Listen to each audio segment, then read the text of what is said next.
రామాయణ 4,000 కోట్ల బడ్జెట్. అది డబ్బులా ఇంకేమన్నానా? 2 పూటలకి 4,000 కోట్లు ఎట్రా అయ్యా? ఇప్పటికొచ్చి ఇంత బడ్జెట్ మన ఇండియన్ మూవీస్లో ఏ మూవీ పెట్టలేదు.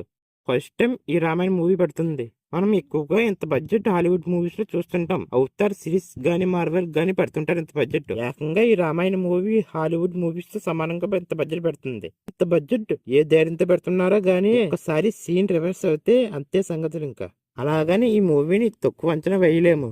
డైరెక్టర్ ఎవరో తెలుసు కదా, నితీష్ తివారీ. తను తీసిన దంగల్ మూవీ ఏకంగా 2,000 కోట్లు కొలగొట్టింది. ఇప్పుడు కూడా ఆ రికార్డ్ ఎవరు బ్రేక్ చేయలేకపోయారు మన ఇండియన్ సినిమాలో. కాబట్టి ఈ రామాయణ మూవీ పైన ఎక్స్పెక్టేషన్స్ గట్టిగానే ఉంటాయి. నాకు తెలిసి చాలా మంది మనకు తెలిసిన స్టోరీయే కదా, చిన్నప్పటి నుంచి చూస్తున్న స్టోరీ కదా అనుకుంటారు. నిజంగా అలా అనుకునే వాళ్ళందరిది అపోహ అనే చెప్పాలి. ఎందుకంటే ఈ రామాయణ మూవీకి అవతార్ మూవీకి ఏ విఎఫ్ఎక్స్ కంపెనీ వర్క్ చేసిందో ఈ రామాయణ మూవీకి కూడా అదే విఎఫ్ఎక్స్ కంపెనీ వర్క్ చేస్తుందంట. ఇవన్నీ విన్నాక ఈ మూవీ పైన గట్టిగానే బజ్ ఏర్పడింది. ఒక్కటి మాత్రం నిజం, ఈ మూవీలో విఎఫ్ఎక్స్ బాగుండి, విజువల్స్ బాగుండి, ఎమోషన్స్ బాగుండి అన్నీ బాగుంటే మాత్రం ఈజీగా 10,000 కోట్లు కొడుతుంది అనేది రియాలిటీ. మీరు అనొచ్చు, ఏంటి బ్రో మరి ఓవర్గా చెప్తున్నామని అనొచ్చు. బ్రో అక్కడ బడ్జెట్ 4,000 కోట్లు అంట.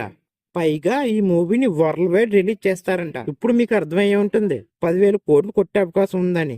ఇప్పటికొచ్చి మన ఇండియన్ సినిమాలోనే బిగ్గెస్ట్ మూవీగా రికార్డ్ క్రియేట్ చేస్తుంది. ఈ రామాయణ మూవీ రిలీజ్ అయ్యాక అన్ని విధాలుగా బాగుంటే మాత్రం మన ఇండియన్ సినిమాలోనే ఒక సరికొత్త రికార్డ్ క్రియేట్ ఖాయం. ఇంకా ఈ మూవీలో కాస్ట్ అందరికి తెలిసే ఉంటుంది.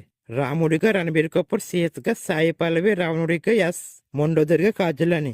ఒకటి మాత్రం నిజం, ఈ మూవీ రిలీజ్ అయ్యి సక్సెస్ అయితే మాత్రం ఇందులో నటించిన ప్రతి ఒక్కరికి క్రేజ్ ఆ మాత్రం పెరిగిపోతుంది.